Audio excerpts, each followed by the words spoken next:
नमस्कार मित्रांनो, वंदे मातरम, जय हिंद. मित्रांनो, टीईटी परीक्षेला आता अवघे काही तास शिल्लक राहिलेले आहेत. तुमची तयारी पूर्ण झाली असेलच. आता प्रतीक्षा आहे ती परीक्षेची 10 नोव्हेंबरची. कुठलीही परीक्षा ही आपल्या ज्ञानाचा आरसा असते. आपण जे अभ्यासलेलं असतं त्याचं प्रतिबिंब ह्या आपल्या परीक्षांमधून दिसत असतं. कुठलीही परीक्षा पास व्हायची असेल तर आपला अभ्यास हा चांगल्या दर्जाचा असायला हवा असं नेहमी म्हटलं जातं. पण तुम्ही कितीही चांगल्या दर्जाचा अभ्यास केला तरीही त्याचा अपेक्षित परिणाम जर परीक्षेमध्ये दिसत नसेल तर अशा अभ्यासाचा काय फायदा, नाही का? म्हणून अभ्यास असूनही परीक्षेत अपेक्षित परिणाम दिसत नाही, कारण परीक्षेत आपल्याकडून अनेक चुका होत असतात. प्रश्नपत्रिका वेळेत पूर्ण होत नाही, परीक्षेसाठी वेळ पुरत नाही, चुकीच्या ठिकाणी OMR शीटवर उत्तर मार्क केले जातात वगैरे वगैरे. म्हणून परीक्षा कशी द्यायची हे देखील आपण समजून घेतलं पाहिजे. मित्रांनो, जशी अभ्यास करण्याची एक पद्धत असते, एक विशिष्ट सायंटिफिक पद्धत असते, तशी परीक्षा देण्याची देखील एक पद्धत आहे. बरेचसे उमेदवार प्रश्नपत्रिका हातात मिळाली की लगेच पहिल्या प्रश्नापासून जे उत्तर मार्क करायला सुरुवात करतात तर ते थेट 150व्या प्रश्नावरच जाऊन थांबतात. काही उमेदवार तर तिथपर्यंत पोहोचत देखील नाही 150व्या प्रश्नापर्यंत. म्हणजे त्यांची प्रश्नपत्रिका कव्हरच होत नाही, कारण त्यांना वेळ पुरत नाही. मग वेळेअभावी बरेच प्रश्न सॉल्व्ह करायचे राहून जातात. राहून गेलेल्या प्रश्नांमध्ये काही प्रश्न असेही असतात ज्यांचे उत्तर त्यांना माहित होती पण तिथपर्यंत ते पोहोचलेच नाही वेळेअभावी. त्यामुळे साहजिकच त्याचा परिणाम स्कोअर कमी होण्यावर होतो. यासाठी आज मी तुम्हाला एक अशी ट्रिक सांगणार आहे की ज्यामुळे तुमची प्रश्नपत्रिका पूर्ण कव्हर तर होईलच, पण परीक्षेच्या शेवटी तुमच्याकडे काही मिनिटं, 5 ते 10 मिनिटं शिल्लक राहणार आहेत. तुम्हाला कदाचित हे अशक्य वाटेल, पण ते शक्य आहे. तुम्ही अनेकदा असं ऐकलं असेल की विजयी लोक वेगळं काहीच करत नाहीत, तर तेच काम ते वेगळ्या पद्धतीने करतात. मग आपल्याला देखील ही प्रश्नपत्रिका जरा वेगळ्या पद्धतीने सोडवायची आहे. आजच्या व्हिडिओत मी फक्त 2 मुद्द्यांवर बोलणार आहे. पहिला मुद्दा, परीक्षा हॉलमध्ये प्रश्नपत्रिका कशी सॉल्व्ह करायची, आणि दुसरा मुद्दा, प्रश्नपत्रिका सॉल्व्ह करत असताना टाइम मॅनेजमेंट कसं करायचं. तर म्हणून सुरुवात करूया पहिल्या मुद्द्यापासून. तुम्हाला समजण्यास सोपं जावं म्हणून मी फक्त टीईटी पेपर 1 बद्दलच इथे बोलेन, पण हीच स्ट्रॅटेजी तुम्ही टीईटी पेपर 2 साठी देखील वापरू शकता. कसं आहे मित्रांनो की अभ्यास करत असताना अभ्यास कसा करायचा याबरोबरच प्रश्नपत्रिका कशी सॉल्व्ह करायची ही देखील एक कला आहे. ती कला आपल्याला अवगत असली पाहिजे. म्हणून प्रश्नपत्रिका सोडवताना आपल्याला संपूर्ण प्रश्नपत्रिकेचे 3 भागात विभाजन करायचं आहे. म्हणजे ही संपूर्ण प्रश्नपत्रिका आपल्याला 3 राऊंड मध्ये सॉल्व्ह करायची आहे. पहिला राऊंड मध्ये आपल्याला काय करायचं आहे, गणित विषयाचे जे 30 प्रश्न आहेत ते वगळता इतर 4 विषयांचे 120 प्रश्न ह्या आपल्याला पहिल्या राऊंड मध्ये सॉल्व्ह करायचे आहेत. पहिल्या राऊंड मध्ये आपल्याला गणिताचे प्रश्न का घ्यायचे नाहीत, सॉल्व्ह करायचे नाहीत, कारण गणितासाठी आपल्याला जास्तीचा वेळ हवा असतो. कारण आपल्याला अनेक प्रकारचे कॅल्क्युलेशन्स करायचे असतात, फॉर्म्युले अप्लाय करायचे असतात, त्यामुळे जास्त वेळ लागतो. शिवाय प्रश्नपत्रिकेमध्ये गणिताचे प्रश्न हे खूप पुढे असतात, म्हणजे 91 ते 120 प्रश्नांच्या दरम्यान. आणि मग 91व्या प्रश्नापर्यंत पोहोचता तुमचा बराचसा वेळ खर्च झालेला असतो. त्यात गणितात जास्त आणखी वेळ खर्च होतो. त्यामुळे मग वेळ पुरेल की नाही ह्या भीतीने मनावर दडपण यायला सुरुवात होते आणि त्यातूनच आपल्याकडून नको त्या अनावश्यक चुका होतात. म्हणून गणित विषय आपल्याला नंतर घ्यायचा आहे, म्हणजे दुसऱ्या राऊंड मध्ये घ्यायचा आहे. इथे एक गोष्ट लक्षात घ्या की पहिल्या राऊंड मध्ये जे आपल्याला 120 प्रश्न सॉल्व्ह करायचे आहेत ते त्यापैकी फक्त असेच प्रश्न सॉल्व्ह करायचे की ज्यांची उत्तर आपल्याला हमखास माहीत आहेत, आणि ज्या प्रश्नांचे उत्तर 50-50 प्रकारचे आहेत. ज्या प्रश्नांचे उत्तर आपल्याला माहित नाहीत ते प्रश्न स्किप करत पुढे जायचं आहे. 50-50 प्रकारचे प्रश्न म्हणजे काय, तर एखाद्या प्रश्नाचे जे 4 पर्याय दिलेले असतात त्यापैकी 2 चुकीचे पर्याय आहेत हे आपल्याला माहित असतं, पण उरलेले 2 पर्यायापैकी कुठला एक पर्याय बरोबर आहे याबाबत आपल्या मन साशंक असतं किंवा आपल्या मनात त्याबद्दल कन्फ्युजन असतं. पण थोडासा मेंदूला ताण दिला की असे प्रश्न सहज सोडवता येतात. म्हणून हा झाला पहिला राऊंड. दुसऱ्या राऊंड मध्ये आपल्याला गणिताचे प्रश्न घ्यायचे आहेत आणि फक्त गणिताचेच प्रश्न घ्यायचे आहेत, 30 प्रश्न. इथे तुम्हाला फॉर्म्युला, कॉन्सेप्ट, शॉर्टकट, लॉजिक जे काय वापरायचे ते वापरा आणि हे सगळ्याचे सगळे 30 प्रश्न सॉल्व्ह करा. जर एखाद्या प्रश्नाचं किंवा 2-4 प्रश्नांचं उत्तर तुम्हाला इथं प्रयत्न करून मिळत नसेल तर तिथं जास्त वेळ अडकून न पडता अंदाजे मार्क करायचं आणि पुढे जायचं आहे. आणि याप्रमाणे पुढे गेलं की आपला पुढचा राऊंड आहे तिसरा राऊंड. पहिल्या राऊंड मध्ये जे प्रश्न तुम्ही स्किप केलेले असतील ते प्रश्न ह्या तिसऱ्या राऊंड मध्ये आपल्याला सॉल्व्ह करायचे आहेत. पहिल्या राऊंड मध्ये जे 120 प्रश्न सॉल्व्ह करायचे होते ते सगळेच 120 प्रश्न सॉल्व्ह झालेले असतील असंही नाही. ज्या प्रश्नांची उत्तर तुम्हाला माहित नव्हती ते प्रश्न तुम्ही स्किप केलेले होते. आणि मग असं गृहीत धरा की ह्या 120 पैकी 50% म्हणजे सरासरी 120 पैकी 60 प्रश्न तुम्ही मार्क केलेले आहेत आणि 60 प्रश्न स्किप केलेले आहेत. तर हे 60 प्रश्न आता ह्या तिसऱ्या राऊंड मध्ये सॉल्व्ह करायचे आहेत. हे स्किप केलेले प्रश्न तुम्ही पहिल्या राऊंड मध्ये वाचलेले आहेत, त्यामुळे आता पुन्हा इथं ते वाचण्याची आवश्यकता वाटत नाही. पण एखाद्या प्रश्नाचं उत्तर तुम्हाला मिळण्यासारखं वाटत असेल तर ते प्रश्न पुन्हा वाचायला हरकत नाही. अंदाजे मार्क करून आपली ही प्रश्नपत्रिका आता पूर्ण करायची आहे.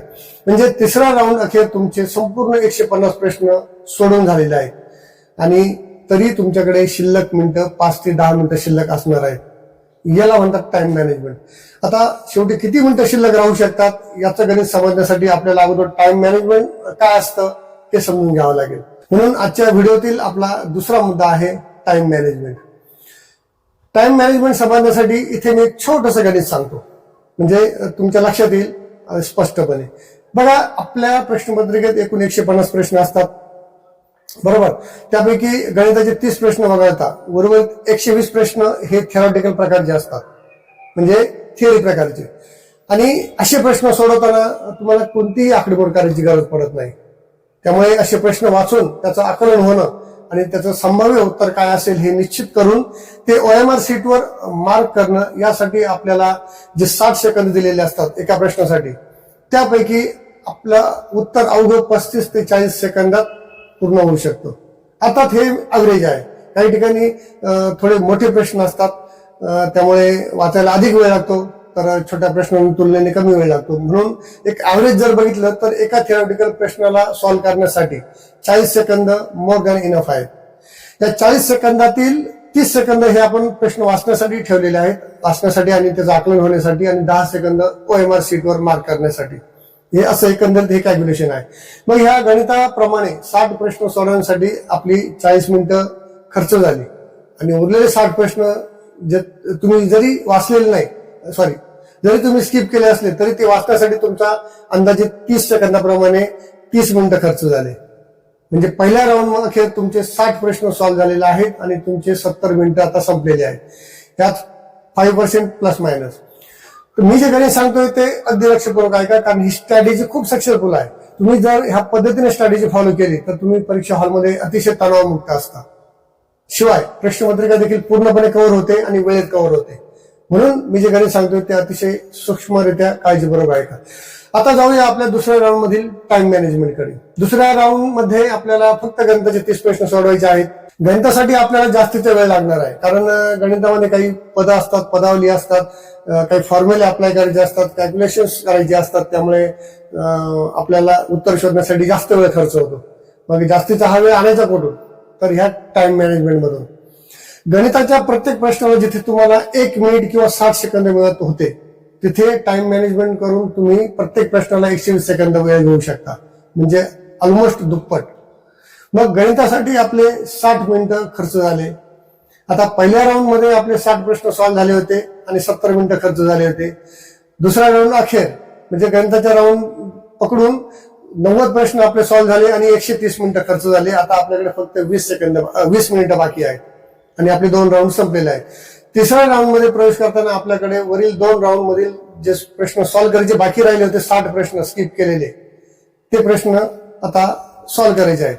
आता हे प्रश्न असे होते की ज्याची उत्तर तुम्हाला माहित नव्हती, म्हणून तुम्ही ते स्किप केले होते.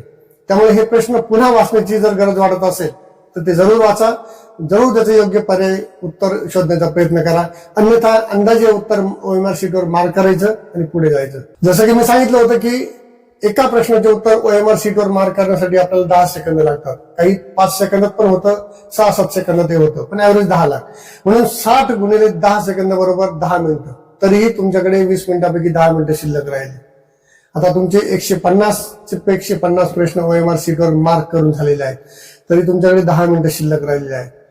आता ही शिल्लक राहिलेली 10 मिनिटं तुमच्या काही कामाची नाही. म्हणून काय करायचं की तिसऱ्या राऊंड मध्ये जेव्हा तुम्ही प्रवेश करता तेव्हा तुम्हाला अंदाज येतो की तुमच्याकडे प्रश्न सॉल्व्ह करण्यासाठी किती बाकी आहेत आणि वेळ किती शिल्लक आहे, आणि मग त्याप्रमाणे ताळमेळ करून आपण हा वेळ त्या तिसऱ्या राऊंड मध्ये युटिलाइज करायचा आहे, म्हणजे वेळ शिल्लक ठेवायचा नाही. अर्थात पेपरच्या शेवटी काही वेळ शिल्लक राहिलाच पाहिजे हा आपला अट्टहास नाहीये किंवा हा आपला उद्देश नव्हता. मी हे सगळं का सांगत होतो की म्हणजे आपला वेळ शिल्लक राहील हे सांगायचा माझा उद्देश हाच की आपण निवांतपणे प्रश्नपत्रिका सॉल्व्ह करू शकतो, तणाव न घेता पूर्ण प्रश्नपत्रिका कव्हर करू शकतो. कशी तर अशा पद्धतीनं वेळेचं नियोजन केलं तर. आता ही आकडेवारी मी जी सांगितली आहे ती ऍव्हरेज आहे. प्रत्यक्षात ही आकडेवारी उमेदवारापरत्वे वेगवेगळी असू शकते, कमी अधिक असू शकते. प्रत्येकाच्या बुद्धिमत्तेप्रमाणे ही वेळ बदलत जाईल.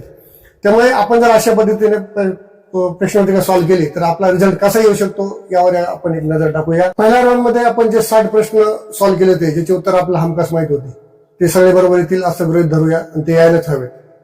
दुसऱ्या राऊंड मध्ये गणिताचे 30 प्रश्न जे आपण सॉल्व्ह केले आहेत त्यापैकी 20 तरी प्रश्न बरोबर यायला हवेत कारण तुम्ही तेवढी मेहनत केलेली आहे. आणि तिसऱ्या राऊंड मध्ये जे 60 प्रश्न आपण ठेवलेले होते अंदाजे मार्क करण्यासाठी त्यामध्ये किमान 15 तर प्रश्न बरोबर यायला हवेत कारण एकदमच ते ब्लँक नाहीयेत. त्यामुळे 60, 20 आणि 15, 95 झाला तुम्ही टीईटी पास. यानंतर शेवटी जाता जाता आणखी एक महत्वाचा मुद्दा सांगावा असा वाटतो की परीक्षा हॉलमध्ये OMR शीटवर जेव्हा आपण उत्तर मार्क करतो तेव्हा काही चुका होतात. म्हणजे चुकी या ठिकाणी उत्तर मार्क केलं जातं आणि त्यामुळे उत्तर माहीत असून देखील आपला प्रश्न चुकतो ह्युमन एररमुळे. त्यामुळे ह्या माहीत असलेल्या प्रश्नांचे आपल्याला मार्क्स जातात. आणि म्हणून प्रश्नपत्रिका सॉल्व्ह करताना एक छोटीशी गोष्ट लक्षात ठेवायची. ज्या प्रश्नाचं उत्तर आपण मार्क करणार आहोत त्या प्रश्नाचा क्रम आणि त्याचा पर्याय मनातल्या मनात रिपीट करत आपण OMR शीटवर त्या प्रश्न संख्येपर्यंत पोहोचायचं आहे. म्हणजे समजा तुमचं 10 नंबरच्या प्रश्नाचा योग्य पर्याय बी असा आहे असं तुम्हाला वाटत असेल तर मनातल्या मनात 10B 10B 10B 10B करत करत OMR शीटवर 10व्या प्रश्नासमोर जायचं आहे आणि तिथं मार्क करायचं आहे. म्हणजे चूक होण्यासाठी कुठलाही संधी नसते. होतं काय की समजा तुम्ही 8 नंबरचा प्रश्न सॉल्व्ह केला, मार्क केला, नंतर 9व्या नंबरच्या प्रश्नाकडे आले, तुम्हाला त्याचं उत्तर माहित नाही म्हणून तुम्ही तो प्रश्न स्किप केला आणि नंतर 10व्या प्रश्नाकडे आले, 10व्या प्रश्नाचं उत्तर तुम्हाला माहितीये म्हणून तुम्ही OMR शीटवर जेव्हा मार्क करण्यासाठी जातात त्यावेळेस तुमच्या हे लक्षात राहत नाही घाईघाईमध्ये की तुम्ही 9 नंबरचा प्रश्न स्किप केलेला आहे आणि मग तुम्ही OMR शीटवर रिकामी जागा दिसते 9च्या प्रश्नासमोर म्हणून तुम्ही 10 प्रश्नाचा पर्याय 9च्या समोर मार्क करतात आणि तुमचं 2 प्रश्नांचं नुकसान होतं. त्यामुळे अशा पद्धतीच्या होणाऱ्या चुका टाळा आणि व्यवस्थितरित्या पेपर सॉल्व्ह करा. तर मित्रांनो आज इथेच थांबूया. भेटूया लवकरच एखाद्या नवीन मुद्द्यासह. तोपर्यंत नमस्कार आणि आपल्याला परीक्षेसाठी खूप खूप शुभेच्छा. आपल्यास यश मिळो, आपल्या स्वप्न पूर्ण हो यासाठी खूप खूप शुभेच्छा. धन्यवाद. जय हिंद, जय महाराष्ट्र.